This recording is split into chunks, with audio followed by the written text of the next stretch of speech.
Walmart is sending a huge warning about the US consumer right now. Their most recent financial report showed a huge surge in the number of discounts that Walmart offered and the amount of high-income people who are now trading down to Walmart because they can no longer afford going to stores like Whole Foods to shop for groceries. When a store like Walmart starts doing well and offering deep discounts, that's actually the sign of economic struggle. Their revenue went up 4.2% year over year, which was above estimates. In fact, if you go back to the mid-2000s, in 2007, 2008, during that last housing crash and financial crisis, Walmart's revenue grew every year through that financial crisis. Now here's what you gotta understand, everyone. Walmart is essentially a grocery store at this point. Over 60% of their sales come from grocery items. And they're actually the cheapest place that you can now get groceries, which is why lots of people are flocking here during tough economic times. And I actually did a little comparison, everyone. I went to Publix, a local grocery chain down here in Florida, and I looked at the prices of 4 or 5 different things, and I compared it to what the prices were at Walmart, and the results absolutely shocked me. Take a look at this. All right, everyone, the first thing we're gonna test here is soup. Campbell's soup. It was $1.99 at Publix. You can see here at Walmart, the soup is $1.72. Next thing we're gonna test is eggs. At Publix, a carton of 12 eggs, pretty generic looking, was $4.34. You can see here at Walmart, a carton of 12 eggs is $2.94. Now to the good stuff, everyone. Steak. Top sirloin steak, $8.99 a pound at Publix versus $8.94 a pound here at Walmart. Now we're gonna go to the last food item I decided to compare, bread. On this one, Walmart wins by a long shot. At Publix, a loaf of white bread was around $4. Absolutely crazy. Here at Walmart, $1. $1 for a loaf of white Italian bread. And I'm personally curious, everyone, do you guys shop for groceries at Walmart? Do you go to Walmart on a consistent basis? Let me know in the comment section below what you think about Walmart, because I know there's a lot of controversial opinions surrounding Walmart, particularly their ability to drive prices down and cause a lot of local small businesses to go out of business. There have been several different economic studies done over the last couple decades that have found that when Walmart goes into a neighborhood, it does cause a reduction in the number of local small businesses because they simply can't compete with Walmart on price. And this is something that's a double-edged sword, everyone. On one hand, it's a good thing that in an inflation-riddled society, there's at least one store that's able to at least stop increasing prices. That's good for consumers. But on the other hand, being a small business in America right now is very, very tough. Small business optimism is close to the lowest level it's been in the last 2 or 3 decades. If you don't have access to capital as a business, if you don't have access to the supply chain, you have way less pricing power. I mean, if Walmart wants to cut prices, they just tell their suppliers to cut prices and they do it. I've even heard stories that Walmart requires some of their suppliers to set up a headquarters in Bentonville, Arkansas, where Walmart is headquartered, just so they can exert even more control over the suppliers on the store shelves. Now, to bring this back to the original point, everyone, the economy is slowing, and Walmart's relative success is a sign of this economic slowing because it shows how desperate consumers have been for discounts, and they're now trading down to shopping at Walmart. But what's interesting is that while Walmart's been successful, a company like Dollar Tree, you can see the Dollar Tree behind me, has not been. Dollar Tree and Family Dollar, they're owned by the same company, is the second largest retail chain in America in terms of store count, only behind Dollar General. And so this is a typical discount dollar store where actually nothing really costs $1 anymore. You walk into Dollar General, you're paying $5, $6, $7, $10 for different items, and their stock price at Dollar Tree is down 33% year to date, and their revenue is missing estimates and is close to being on the decline, and their earnings are dropping. And the reason why is actually Dollar Tree is now more expensive than Walmart in terms of grocery items. It's literally crazy how we're just seeing such a bifurcated situation in the US economy where 2 stores right next to each other that both offer discount offerings are doing so differently in terms of their success. And I think this helps explain a lot of the confusion in the economy as well. I know a lot of people out there are confused about what's actually happening because it seems like every day we hear a new story about either the things are good or things are bad, depending on which company reports earnings or depending on which data point comes out.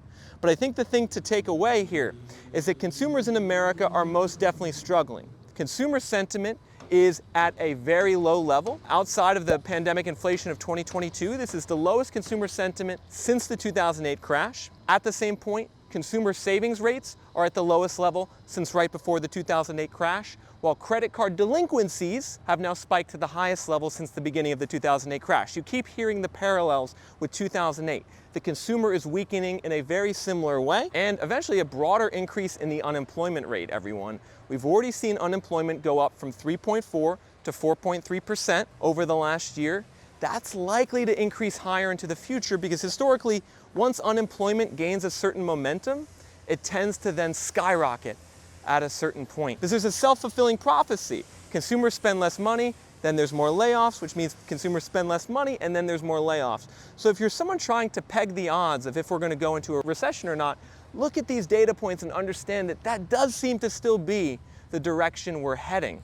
The question is, just how big is this recession going to be? Because in terms of the housing market, everyone, we are still in a massive bubble. In neighborhoods like this in Pinellas Park, Florida, home prices are as much as 30, maybe even 40% overvalued from their long-term norms. The last time we saw these overvaluation levels was the 2007 bubble before the big crash. And I'm going to show you a listing here in a second that's going to show you just how big this bubble is. I couldn't believe the price on the house I'm about to show you.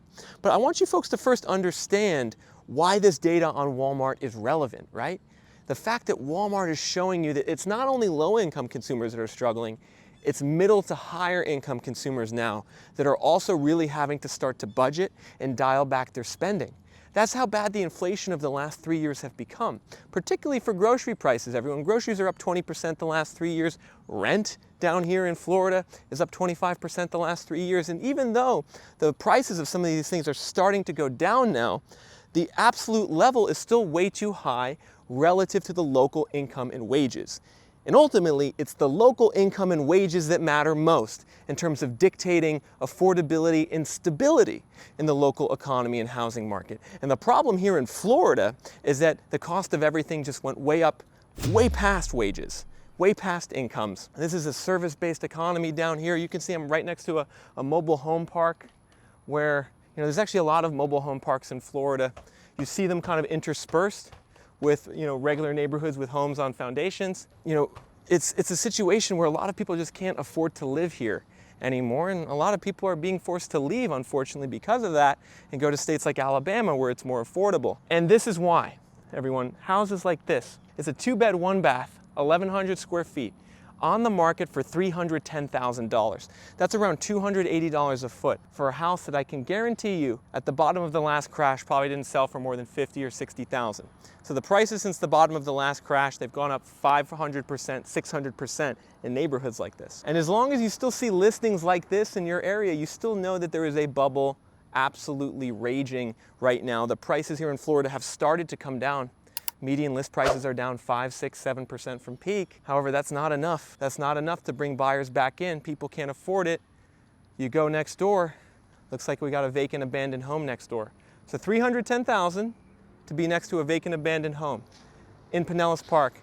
That's what you gotta pay right now, and people aren't having it. They're not doing it. The buyer demand here is way, way down. And when the buyer demand goes way, way down and the inventory goes way, way up, that's the signal of a crash. Data on Reventure app shows that the for sale inventory here, the active listing count, has absolutely skyrocketed. So I want you folks to think about this. We got skyrocketing housing supply down here.